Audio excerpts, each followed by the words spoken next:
Alors, mes chers amis, pour ce nouveau cours de Torah aujourd'hui, un cours qu'on espère utile, comme nos journées d'ailleurs, comme nos journées, qu'on espère les plus utiles possibles pour nos frères et sœurs, où qu'ils se trouvent, en Eretz Israël, bien sûr, nos otages, nos soldats, les civils qui ont été aujourd'hui sous le feu des missiles du Hezbollah dans la grande ville israélienne de Nahariya, la ville du nord. Un immeuble a été touché. Même au sud, ils recommencent à tirer. Je ne sais pas comment. L'armée va de nouveau opérer dans le nord de la bande de Gaza avec une protection pour nos soldats, on l'espère. En Jordanie, on a découvert que les armes et les terroristes passaient également du côté jordanien. L'Égypte ne veut plus d'Israël sur sa frontière.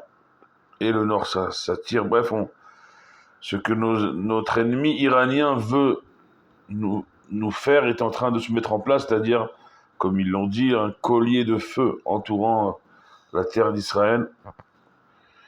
Je sais que certains sont rentrés déjà dans leur ville et pays d'origine après ces vacances. Et nous, ici, on est dans ce mois d'Elul. C'est très, très, très particulier. Ce mois d'Elul, c'est Selichot, parce que voilà, c'est l'année dernière, on n'imaginait pas ce qui allait se passer pendant les Chagim, pendant les fêtes. Et aujourd'hui, à mon travail, je vous l'avais annoncé hier, le Rav Meir Siboni de Achoma qui est venu nous renforcer. Nous dire que chaque mitzvah, à nos yeux, si petite soit-elle, parce qu'aucune mitzvah n'est petite, eh bien, elle est appréciée par Akadosh Baruch Hu de manière exponentielle pendant ces jours du mois d'Elul où véritablement il y a une proximité incroyable. Comme il n'y en a jamais autre que le mois d'Elul dans l'année juive, entre Dieu et son peuple. Je vous ai dit que tous les soirs au Kotel, ici à Jérusalem, c'est de la folie furieuse. Et il y a une itrak-shoot. Les médias même disent que c'est pas les mêmes slichot que les années précédentes. Il y a quelque chose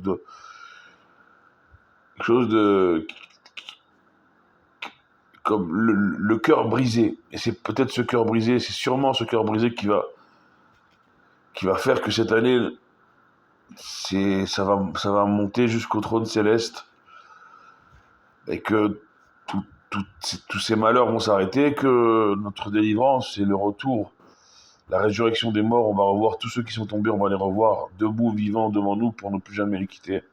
Avec le retour, bien sûr, du troisième Beth Amikdash pour ne plus jamais être détruit.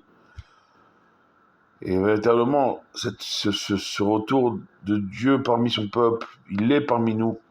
Sinon, il y aurait très longtemps des siècles et des millénaires qu'on ne devrait plus être sur la carte du monde, et pourtant nous y sommes encore et toujours.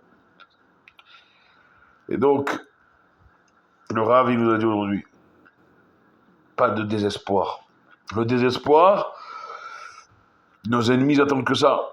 Notre Yetzer Hara, la paracha de la semaine, qui t'etzel la milchama l'oivecha, on l'a dit hier, quand tu sortiras en guerre contre ton ennemi, notre ennemi le plus fort, c'est pas nos ennemis extérieurs, c'est notre ennemi intérieur.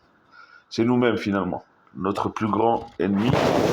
Ne nous laissons pas, dit le Rav, aujourd'hui, tomber dans le désespoir. Du côté sécuritaire extérieur comme du côté du mental intérieur. C'est pas évident. Moi, je peux vous assurer que cette année, elle a laissé des traces.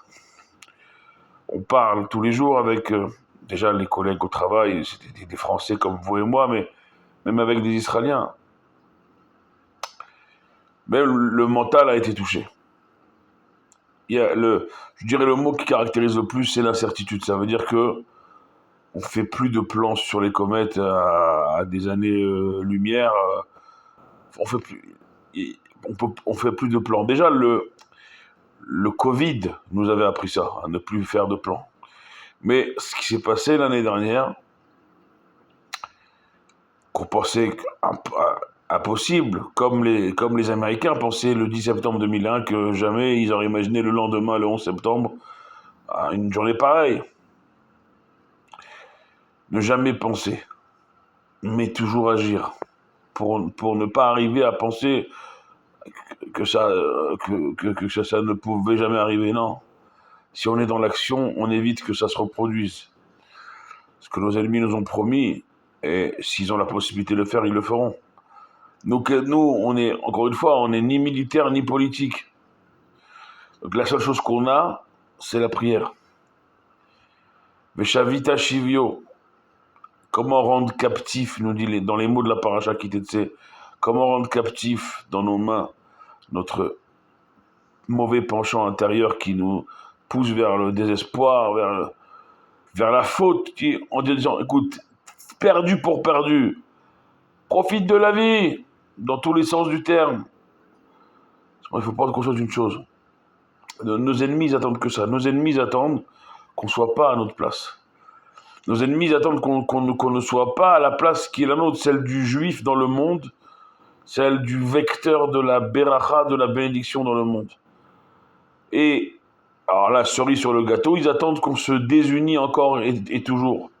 Comme l'année dernière, ils se délectent des manifestations, parce que ne vous y trompez pas, nos ennemis regardent ce qui se passe jusqu'au plus profond de la société israélienne, de la société juive, et quand ils voient nos désunions ressurgir, ils se frottent les mains. Ils se disent, ça y est, on est revenu au 6 octobre 2023, c'est reparti pour un tour, Chas Veshalom, Dieu nous en préserve. Ne leur donnons pas ça, ni notre désunion, Chas Veshalom, ni fait de se dire, allez, perdu pour perdu, allez, j'abandonne même jusqu'à mon identité juive, parce que c'est cette identité juive qui a été visée précisément le 7 octobre 2023. Et c'était pas une question de religieux par religieux, c'était Simchat Torah, c'était Shabbat, donc il n'y avait pas de religieux. Et même s'il y avait eu des religieux, ils auraient subi le même sort. Ils voulaient du juif. Ils n'avaient pas de critères de graduation de la pratique religieuse, ils voulaient tuer du juif. Comme les nazis, comme avant eux, tous ceux qui ont voulu.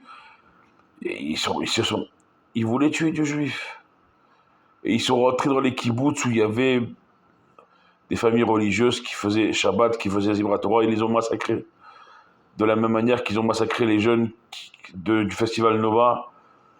Sans distinction, ils ont massacré et tué des religieux, des non-religieux, des séfarades, des ashkénazes, tout ce que vous voulez. Ils ont tué tout le monde, ils voulaient tuer du juif, c'est tout. Edbah al-Yehoud en arabe.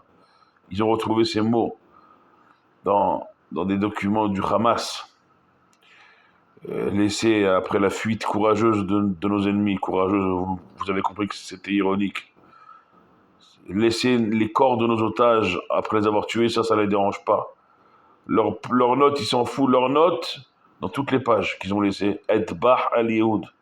Ce qu'ils avaient prévu, ce qu'ils prévoient encore de faire, Chas Veshalom, Dieu nous en préserve, tuer du juif, c'est tout.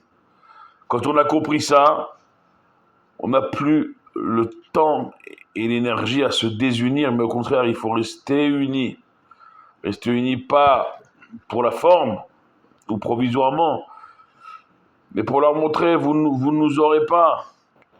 Et également, Chas Veshalom, de se dire, perdu pour perdu, je baisse les bras, je ne suis plus juif, je ne revendique plus mon identité, mon histoire juive, ma foi juive, c'est parce que, ça y est, non, c'est ce qu'ils veulent. Ils veulent pas de Sinaï, ils veulent pas comment dire, de présence juive, tant sur le plan des personnes, des lieux, des endroits que, on parle même pas du mont du Temple parce que là c'est une guerre mondiale.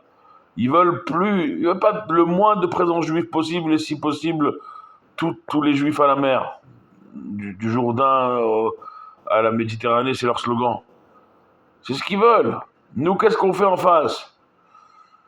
C'est le moment, vous croyez, d'être moins juifs, d'être moins unis? Pas du tout, c'est pas le moment. Et comme le rabbin a dit, aujourd'hui Rav Meir Siboni et tous les rabbinim le disent, Et Loul, cette année, chaque petite mitzvah, si petite soit-elle à nos yeux, bien que chaque mitzvah, c'est immense, c'est énorme. Dieu, il la prend et pour lui, c'est extraordinaire. C'est ne pas penser, ne pas entendre, prêter l'oreille au désespoir. C'est pas le moment. Le moment, il est à l'action concrète. Priez. Dans la langue que vous voulez, mais priez, Ribbono Shel Olam. Priez le maître du monde, suppliez-le, aimez-le, rajoutez une mitzvah supplémentaire, rajoutez une pièce dans la tzedaka supplémentaire, rajoutez dans la bonté, dans la bienveillance, dans répandre l'unité, l'union et pas la désunion. Et on ne peut pas vous imaginer ce qui est en train de se jouer, non seulement pour l'année à venir, mais pour serait-ce que l'existence même de notre terre et de notre peuple. C'est entre nos mains et c'est maintenant. Soyez bénis, priez pour nous comme on prie pour vous, ensemble on est toujours plus fort. Baruch Adonai Leolam, Amen ve Amen.